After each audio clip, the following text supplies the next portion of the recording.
Le professeur Luc Montagnier s'est éteint le 8 février, il y a 2 jours.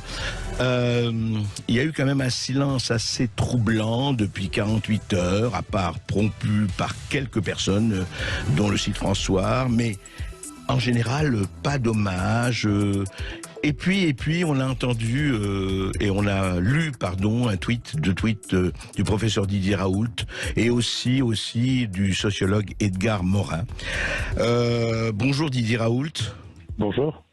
Je voudrais savoir ce que vous pensez justement. Alors, il y a eu la période, on va pas s'étendre là-dessus, mais quand même, il y a eu une période où effectivement le professeur Luc Montagnier, c'était la découverte du virus SIDA, c'était avant l'Institut Pasteur pendant 30 ans, le CNRS, professeur au Queen's College, etc., les professeurs honoris causa, etc., le prix Nobel de médecine en 2008, et puis en 2010, et après 2010, les 10 dernières années, il est traité de tous les noms parce qu'il dit attention, les vaccins peuvent provoquer des variants.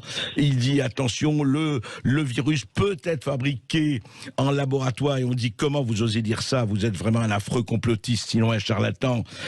Et effectivement, il disait oui, mais c'est possible. Et qu'est-ce qui, à votre avis, comment jugez-vous, avec le recul, l'œuvre de Luc Montagnier?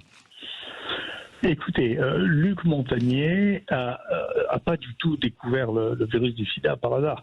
Luc Montagnier travaillait sur une des hypothèses les plus fantasques qu'il a démontrées, qui était la capacité de l'ARN et des virus ARN de se répliquer directement l'un sur l'autre.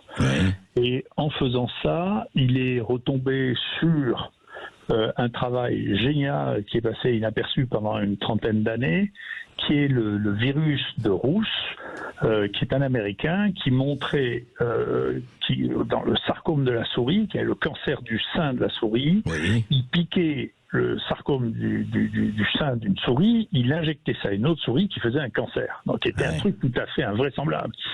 Et ça, on a montré que c'était dû à un virus ARN.